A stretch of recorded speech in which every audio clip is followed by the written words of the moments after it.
क्यों महारानी, घर का सारा काम तेरी अम्मा करने आएगी क्या? जब देखो तब भगवान का बहाना लगाकर पूजा की थाल लेकर मंदिर पहुंच जाती है। अगर पूजा पाठ करने से ही घर का सारा काम हो जाता तो अच्छी बात है ना। हम हाथ पर हाथ धरे बैठे रहते और घर का सारा काम करने की जरूरत ही नहीं होती। चाची, आज मेरा व्रत है और घर का थोड़ा बहुत काम तो मैंने पहले ही निपटा दिया है। बस थोड़ा बहुत खाना बनाना है, बाकी साफ सफाई तो मैं निपटा कर ही मंदिर गई थी। तो तू ये कहना चाहती है कि मैं पागल हूँ, मुझे बकबक करने की आदत है, मैं बेकार में तुझे डांट रही हूँ? अरे पता नहीं कौन से तौर तरीके से तू घर का काम काज करती है। कहाँ से तुझे घर साफ सुथरा लग रहा है? चाची, आप चिंता मत करो, मैं दोबारा साफ कर देती हूँ। तभी वहाँ दामिनी की बेटी नताशा आती है और बोलती है, अरे मम्मी, क्या सुबह सुबह दीदी को सुनाने लग जाती हो? अरे घर का सारा काम दीदी ने कर दिया है और मैंने ही दीदी को कहा था कि आप मंदिर चले जाओ क्योंकि आज दीदी का व्रत है। हाँ हाँ, तू तो अम्मा है ना इस घर की, सब कुछ तेरे हिसाब से ही होता है। तो अब से तू ही अपनी दीदी को काम करने के तौर तरीके सिखा दियो। मेरा बोलना तो सबको बेकार ही लगता है क्योंकि लोगों को मेरे हिसाब से चलने में तकलीफ ही है। ये है आस्था की कहानी, जो कि दुर्गा माँ की भक्त है। और आस्था सीमापुर गांव के एक छोटे से घर में अपने चाचा मोहन और चाची दामिनी के साथ रहती थी। दामिनी की खुद की एक बेटी भी थी जिसका नाम नताशा था। नताशा और आस्था में बहुत प्यार था। वो दोनों एक साथ मिलजुल कर रहा करती थी। उनका ये प्यार दामिनी से बिल्कुल देखा नहीं जाता था। ऐसे ही कई महीनों से मोहन की तबीयत खराब चल रही थी। तबीयत खराब होने की वजह से घर की आर्थिक स्थिति भी बद से बदतर हो चुकी थी। आस्था, तुझे तो पता ही है कि तेरे चाचा कई महीनों से बीमार है और जब से वो बीमार पड़े हैं तब से उनका काम पर आना जाना बंद हो चुका है, जिस वजह से घर की स्थिति बहुत खराब हो गई है।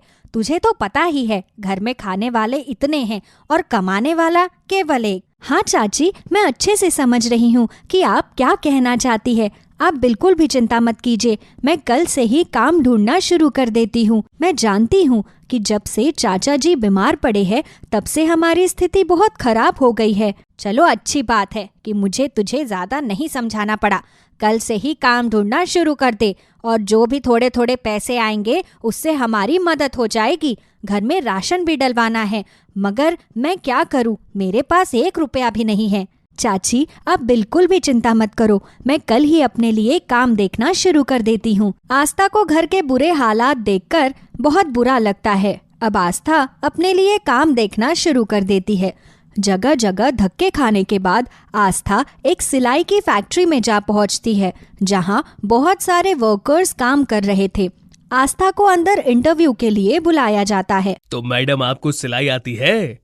हमें यहाँ पर सिलाई के कारीगर चाहिए। अगर आप भी सिलाई करने में माहिर हैं तो आपका मोस्ट वेलकम। जी मालिक, मुझे सिलाई करना अच्छे से आता है। आपको जो सिलवाना है आप मुझसे सिलवा सकते हैं। जी देखिए, हमारी फैक्ट्री में फैंसी हैंड बैग बनाए जाते हैं और उन बैग को हम बड़ी बड़ी कंपनियों में और अदर कंट्रीज में एक्सपोर्ट करते हैं। ठीक है, कोई बात नहीं। आपकी कंपनी में जो भी बनता हो मैं बनाने के लिए तैयार हूँ। मुझे सिलाई बहुत अच्छे से आती है।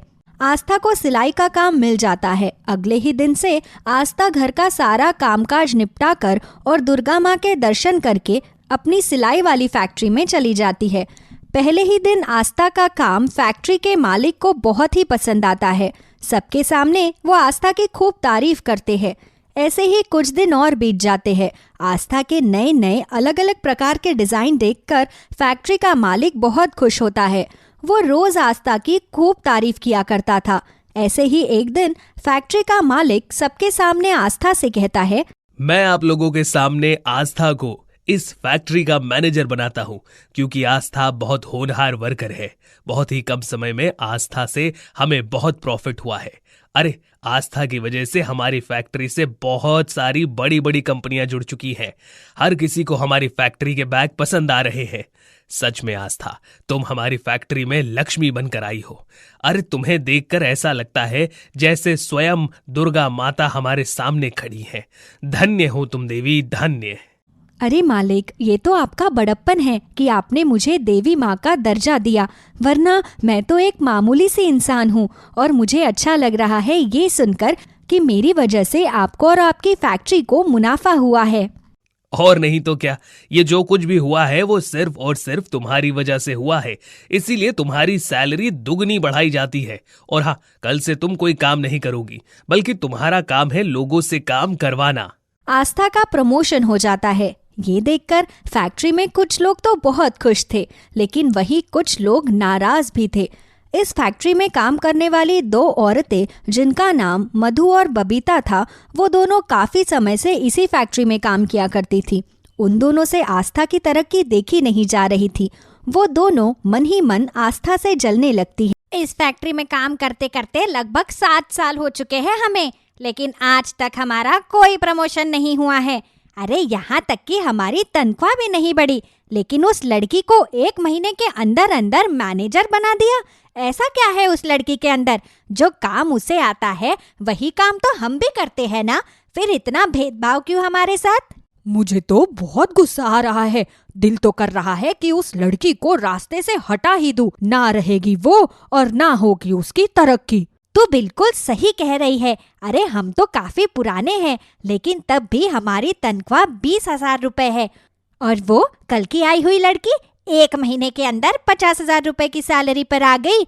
आखिर ऐसा कब तक चलते रहेगा? मुझे तो ऐसा लगता है कि आगे जाकर मैनेजर मैं बनूंगी, लेकिन ये तो मेरे साथ धोखा हुआ है। धोखा?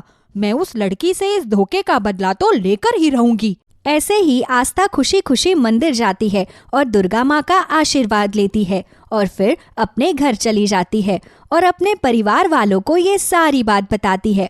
आस्था का प्रमोशन सुनकर दामिनी बहुत खुश होती है और वो आस्था से कहती है, आज मुझे बहुत अच्छा लग रहा है आस्था, तुम्हारी तरक्की देखकर। दुर्गा माता ऐसे ही तुम पर अपना आशीर्वाद बनाए रखे। सच में मेरी दोनों बेटियां बहुत होनहार है।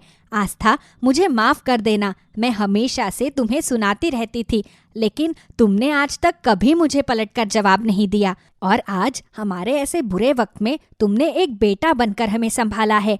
तुम्हारी जैसी बेटी हर किसी के घर में हो। बस चाची जी, आप मुझसे माफी मत मांगिए, बल्कि आज मैं बहुत खुश हूँ। फैक्ट्री की तरक्की से ज्यादा आपका प्यार देखकर मुझे बहुत खुशी मिल रही है। आज दुर्गा माता ने मुझे सच में उपहार के रूप में आपका प्यार दिया है। आपका लाख लाख शुक्र है दुर्गा माँ। अरे दीदी, अब सारा प्यार माँ को ही करोगी क्या? मुझे तो भूल ही गई हो तुम। नहीं नहीं बहन, मैं तुझे कैसे भूल सकती हूँ। तू तो मेरी जान है, जान। ये देख, मैं तेरे लिए चॉकलेट लेकर आई हूँ। अरे दीदी, ये सब तो ठीक है, पर मैं ना आपकी फैक्ट्री जाना चाहती हूँ। मैं भी देखना चाहती हूँ कि आपकी फैक्ट्री में कैसे काम होता है। और अब तो आप मैनेजर की पोस्ट पर हो ना, आपके साथ मिलकर मैं भी लोगों से काम करवाऊंगी। अच्छा बाबा, ठीक है, कल सुबह रेडी हो जाना, मेरे साथ फैक्ट्री चलना। ऐसे ही अगली सुबह आस्था और नताशा दोनों मिलकर फैक्ट्री जाती है। फैक्ट्री जाने के बाद दोनों बहनें मिलकर फैक्ट्री के सभी वर्कर्स को काम समझाने लगती है। ऐसे ही शाम को छुट्टी होने के बाद आस्था अपनी बहन नताशा के साथ घर आ रही थी। तभी रास्ते में कुछ गुंडे आस्था और नताशा का पीछा करने लगते हैं। उन गुंडों के पास एक खंजर था। खंजर देखकर नताशा और आस्था घबरा जाते हैं। वो दोनों डर के मारे जल्दी जल्दी आगे बढ़ने लगते हैं। तभी आस्था को एक दुर्गा माता का मंदिर दिखाई देता है। आस्था नताशा को लेकर मंदिर के अंदर चली जाती है। वो गुंडे भी मंदिर के अंदर आ जाते हैं। अब कहाँ जाओगे तुम? तुम्हें क्या लगता है कि ये पत्थर की मूर्ति तुम्हारी जान बचाएगी? इस पत्थर की मूर्ति के साथ साथ तुम्हारा भी काम तमाम कर दूंगा मैं। देखो, तुम्हें जो चाहिए तुम वो ले लो, लेकिन भगवान के लिए हमें छोड़ दो। हमने तुम्हारा क्या बिगाड़ा है? अरे हमें पैसे मिले हैं पूरे 2 लाख तुम्हें मारने के लिए। तभी वहाँ पर बबीता और मधु आ जाते हैं। बबीता और मधु को देखकर आस्था की आंखें फटी की फटी रह जाती है। वो दोनों खंजर लेकर जैसे ही आस्था को मारने वाली थी, तभी अचानक से एक जोर की आंधी आई और वो सब के सब पीछे की ओर गिर गए। तभी दुर्गा माता की मूर्ति से एक रोशनी निकलती है, और वो रोशनी इतनी तेज थी कि उन गुंडों की आंखें ही नहीं खुल रही थी। तभी साक्षात दुर्गा माता उन सबके सामने प्रकट होती है। दुर्गा माता को देखकर बबीता और मधु दोनों डर जाती है। हे दुर्गा माँ, हमें माफ कर दो, हमसे बहुत बड़ी गलती हो गई है। जाने अनजाने में हम तुम्हारी भक्त के साथ बहुत गलत कर रहे थे, लेकिन हमें एक मौका दे दो खुद को सुधारने का। तुमने जो किया है तुम्हें उसकी सजा तो जरूर मिलेगी, ताकि तुम दोबारा किसी के भी साथ ऐसा गलत करने का बिल्कुल ना सोच पाओ। तुम्हें क्या लगता था कि तुम मेरे दरबार में आकर किसी के साथ गलत करके चले जाओगे और मैं देखती रहूंगी? इतना बोलकर दुर्गा माता अपनी शक्ति से उन गुंडों को और मधु और बबीता को भेड़ बकरी बनाकर एक सुनसान जंगल में छोड़ देती है। इसके बाद आस्था हाथ जोड़कर दुर्गा माता का आशीर्वाद लेती है और उनका शुक्रिया अदा करती है। हे दुर्गा माता, मुझे आप पर पूरा भरोसा था कि मेरे साथ कभी कुछ गलत नहीं हो सकता। आप मेरी मदद करने के लिए जरूर आओगी। आपका लाख लाख शुक्र है माता रानी। हाँ दुर्गा माता, आज तो साक्षात आपके दर्शन हो गए और आपकी वजह से ही मेरी दीदी की जान बची है। मैं अपनी दीदी से बहुत प्यार करती हूँ। दीदी, आज तो साक्षात दुर्गा माता आपकी रक्षक बनकर आई थी। सच में दुर्गा माता हमेशा अपने भक्तों का साथ देती है। थोड़ी देर में दुर्गा माता भी वहां से गायब हो जाती है, जिसके बाद वो दोनों बहनें मिलकर अपने घर आ जाती है। महाराष्ट्र के एक छोटे से गांव में विद्याधर नाम का एक किसान अपने परिवार के साथ रहता था। उसके परिवार में उसकी पत्नी और उसकी एक 12 साल की बेटी थी। वो सब भगवान गणेश को बहुत मानते थे। विद्याधर की बेटी भी अपने पिता को देख देख कर भगवान गणेश को बहुत मानने लगी थी। एक बार की बात है, विद्याधर की बेटी अंजलि जब 2 साल की थी, तब विद्याधर के एक हाथ को लकवा मार गया, जिस वजह से वो अब सारे काम एक ही हाथ से कर पाता था और उसे हर कार्य को करने में काफी तकलीफ भी होती थी। लेकिन इसके बावजूद भी वो अपनी खेतीबाड़ी और घर के काम खुद ही करता था। क्यों जिद कर रहे हो? ये अकेले आपसे नहीं होगा, हम लोग मिलकर ये काम कर लेते हैं। मुझे पता है कि हम लोग मिलकर कर सकते हैं, किंतु मैं कभी भी खुद को ये एहसास नहीं दिलाना चाहता कि मैं अपाहिज हूँ। माँ, मैं बाबा की मदद करती हूँ। मुझे बाबा कभी मना नहीं करेंगे, है ना बाबा? हाँ हाँ बिटिया, क्यों नहीं। तो चलो बाप बेटी मिलकर ये काम खत्म कर लेते हैं। विद्याधर को कुछ खाद की बोरी अपने खेतों तक लेकर जानी थी। अंजलि की मदद से वो सारी बोरियां बैलगाड़ी में रख लेता है और फिर खेतों में ले जाकर अपने खेतों में खाद डालता है और खुरपे की मदद से वो अपने खेतों में खुदाई शुरू कर देता है। इस तरह खेत को खोदने में उसे बहुत समय लगता था, लेकिन वो धीरे धीरे अपना कार्य समाप्त कर ही लेता था। आसपास के किसान उसकी बहुत सराहना करते थे। हो, तो आज तो अंजलि बिटिया भी आई हुई है। और विद्याधर, क्या सोचा है इस बार खेत में क्या उगा रहे हो? क्योंकि तुमने पिछली बार ही बोला था कि तुम अब कुछ अलग करना चाहते हो। हाँ भाऊ, सोच रहा हूँ इस बार सब्जियों के बीज बिखेर दूं। बड़ी बड़ी खेती अब नहीं हो पाती। जो गणपति जी की मर्जी होगी आगे वही होगा। हाँ, क्यों नहीं विद्याधर, ये भी एक अच्छी बात है कि तुम सब्जियों की खेती कर रहे हो, और मैं तो तुम्हारी हिम्मत मानता हूँ खेत में काम करना, और वो भी एक हाथ से। चलो भाऊ, बहुत काम है, धीरे धीरे करूंगा, तब जाकर ये काम खत्म होगा। शाम को काम खत्म होने के बाद अंजलि अपने पिता के साथ घर आती है और नहा धोकर दोनों घर में बने हुए मंदिर में भगवान गणपति की पूजा शुरू करते हैं।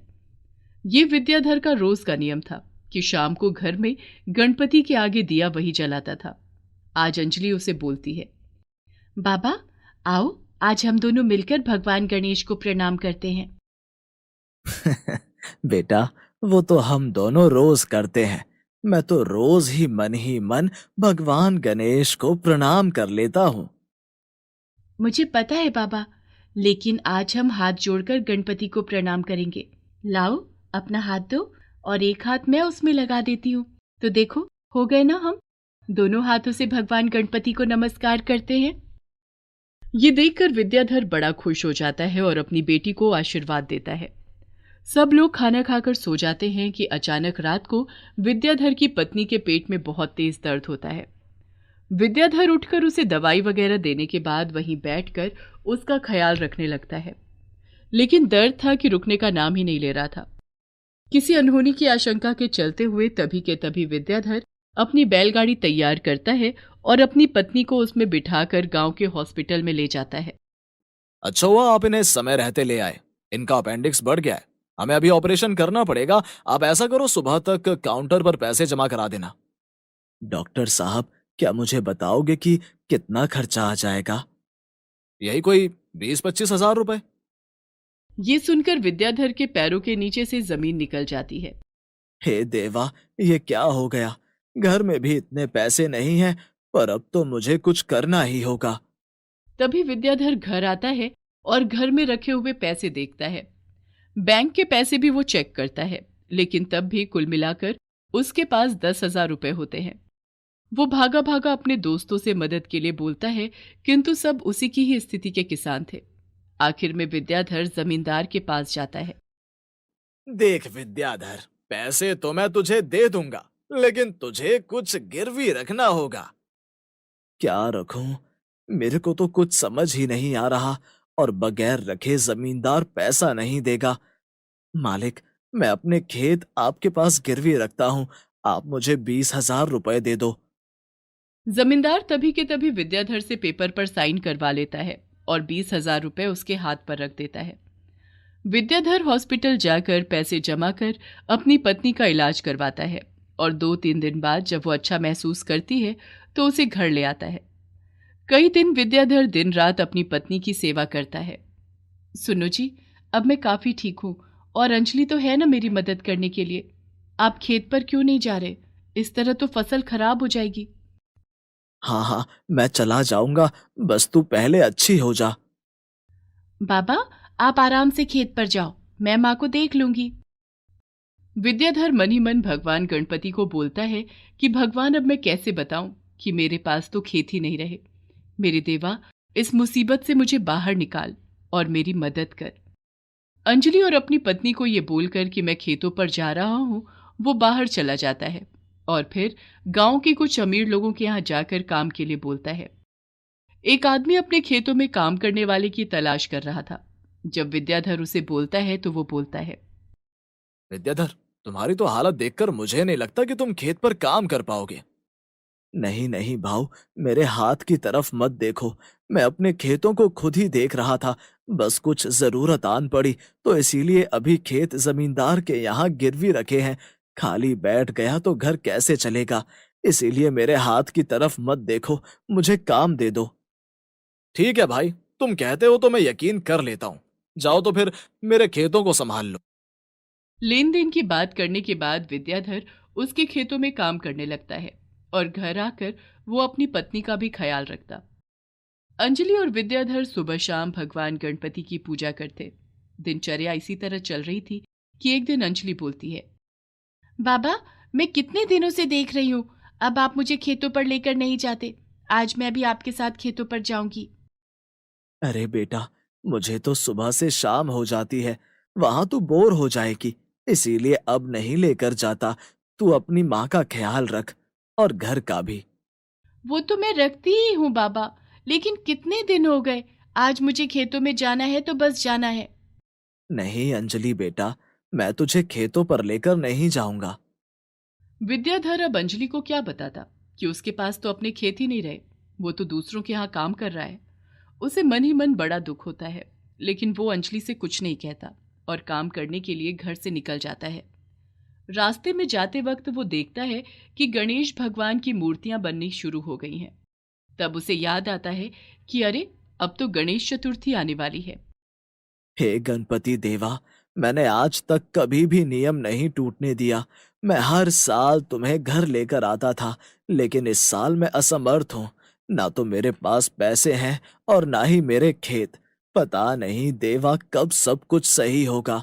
इस बार तो मुझे माफ करना, तू तो सब जानता है, तुझसे कभी कुछ नहीं छिपता। विद्याधर का मन इतना भारी हो जाता है कि वो वहीं बैठकर अपनी आंखों में आए हुए आंसू पोंछने लगता है और उसे ये भी समझ नहीं आ रहा था कि जब पत्नी और अंजलि पूछेंगे कि इस बारी हम गणपति क्यों नहीं ला रहे, तो वो क्या जवाब देगा। शाम को खेतों पर काम खत्म करने के बाद जब विद्याधर घर आता है तो देखता है अंजलि उसी का इंतजार कर रही है। बाबा, बाबा, आपको पता है गणेश चतुर्थी आने वाली है।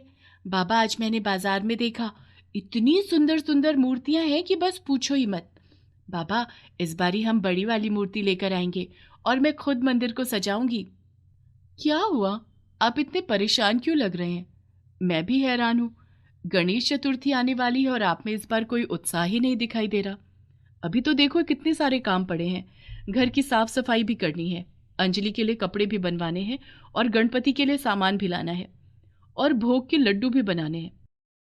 मुझे पता है अभी मेरी बीमारी में काफी पैसा लग गया है, लेकिन फिर भी इस सारे काम के लिए कम से कम 5,000 रुपए तो चाहिए ही। विद्याधर दोनों की बातें चुपचाप खड़ा हुआ सुन रहा था। उसे समझ ही नहीं आ रहा था कि वो क्या कहे। तभी वो अंजलि से बोलता है कि बेटा, पूजा का टाइम हो गया है, तू थाली तैयार कर, मैं अभी नहा धोकर आता हूँ। विद्याधर पूजा के लिए बैठता है तो अंजलि भी साथ में बैठती है। रोज की तरह दोनों पूजा अर्चना शुरू कर देते हैं, किंतु विद्याधर का मन आज बहुत ही विचलित था। उसकी आंखों से आंसू बहने शुरू हो जाते हैं। उसे रोता हुआ देखकर उसकी पत्नी घबरा जाती है और पूछती है, कोई तो बात है जो तुम मुझसे छुपा रहे हो। देखो, ऐसा मत करो, हम सब मिलकर उस परेशानी का हल निकाल लेंगे। फिर विद्याधर रोते रोते बता देता है कि अब उसके पास खेत नहीं रहे हैं और जमींदार के पास गिरवी पड़े हैं। वो दूसरों के खेतों में काम करता है और उसके पास इतने भी पैसे नहीं हैं कि वो इस साल गणपति पूजा कर सके। ये सब जानने के बाद में अंजलि और उसकी पत्नी उदास हो जाते हैं। तीनों चुपचाप रात का खाना खाकर सो जाते हैं और अगली सुबह विद्याधर बिना कुछ कहे खेतों में काम करने के लिए चला जाता है। 2 दिन बाद गणेश चतुर्थी का त्योहार था। पूरे गांव में गणपति की धूम थी। क्या गांव क्या बाजार, सब कुछ सजा हुआ था। मूर्तियों की दुकानों पर लोगों की भीड़ थी। शाम को खेतों से काम खत्म करने के बाद विद्याधर जब घर आता है तो देखता है कि अंजलि और उसकी पत्नी दोनों बहुत खुश हैं। बाबा, अब आपको उदास होने की जरूरत नहीं है। गणेश चतुर्थी पर गणपति घर आते रहे हैं और इस बार भी आएंगे। बेटा, गणपति तो हम ले आएंगे, लेकिन बाकी सब कैसे होगा? कोई नहीं अंजलि, अगर इस बार हम गणपति नहीं लेकर आए तो अगली बार जरूर लेकर आएंगे। नहीं बाबा, गणपति आएंगे तो बस आएंगे। विद्याधर सोचते हैं कि अभी अंजलि छोटी है, इसलिए बातों को समझ नहीं पा रही। वो अपनी पत्नी की तरफ देखता है। चलो आओ मेरे साथ, मैं दिखाती हूँ आंगन में अंजलि ने क्या बनाया है। अंजलि और विद्याधर की पत्नी विद्याधर को आंगन में लेकर जाते हैं। वहां अंजलि ने अपने हाथों से मिट्टी का गणपति बना रखा था। बाबा, अभी मैंने सूखने के लिए रखा है। कल जब गणपति सूख जाएंगे तो मैं इनमें सुंदर सा रंग भर दूंगी। इस बारी गणपति हम खुद बनाएंगे, पर गणपति पूजा जरूर होगी। तीनों गणपति की मूर्ति को प्रणाम करते हैं। गणेश चतुर्थी पर अंजलि गणपति की स्थापना करती है। अपनी श्रद्धा के अनुसार विद्याधर और उसकी पत्नी गणपति की पूजा करते हैं। विसर्जन वाले दिन सुबह सुबह अंजलि अपनी मां के साथ भगवान गणपति का भोग तैयार करती है। विद्याधर आंखें बंद किए हुए गणपति के सामने खड़ा था। मेरे देवा, जब तक तू मेरे साथ रहता है मुझे बहुत अच्छा लगता है। आज तेरा विसर्जन होना है तो मेरा दिल भर आ रहा है। देवा, अपनी कृपा मेरे परिवार पर हमेशा बनाए रखना। फिर वो अपने आंगन में एक बाल्टी में पानी भरकर गणपति का विसर्जन करते हैं। विसर्जन करने के बाद जब वो बाद में आकर देखते हैं तो हैरान हो जाते हैं कि गणपति के विसर्जन के बाद बाल्टी में सोने के सिक्के पड़े थे। ये देखकर विद्याधर और उसकी पत्नी दोनों आश्चर्यचकित हो जाते हैं।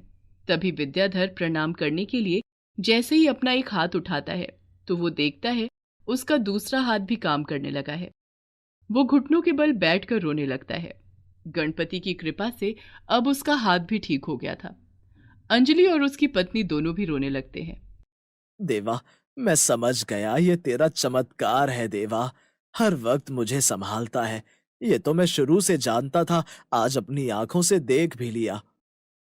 उसके बाद विद्याधर अपनी जमीन जमींदार से छुड़वा लेता है और अपना जीवन सुखी सुखी बिताता है।